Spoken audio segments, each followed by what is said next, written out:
माननीय उद्धव ठाकरे आणि राज ठाकरे एकत्र येण्याची चर्चा अनेक वर्षापासूनची आहे.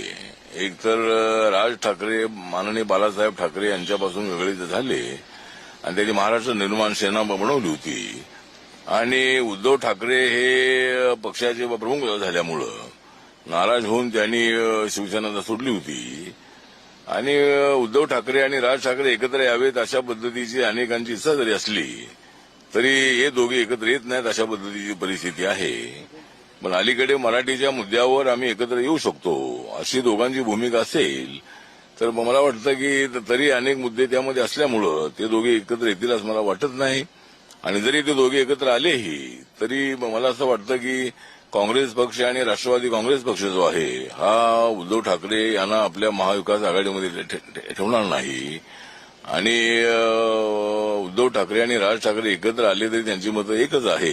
त्यामुळे आमच्या महायुतीत त्याचा अजिबात इफेक्ट होणार नाही आहे. ते एकत्र येतील असं मला वाटत नाही. पण जर एकत्र आले तरी काही हरकत नाही आहे. दोन भाऊ आहेत त्या दोन भावांनी एकत्र यायला काही हरकत नाही आहे. पण महाराष्ट्राच्या राजकारणावर त्याचा फार विशेष परिणाम होईल असं मला वाटत नाही आणि आमच्या महायुतीला त्या दोघांच्या एकत्र येण्यामुळे अजिबात नुकसान नाही.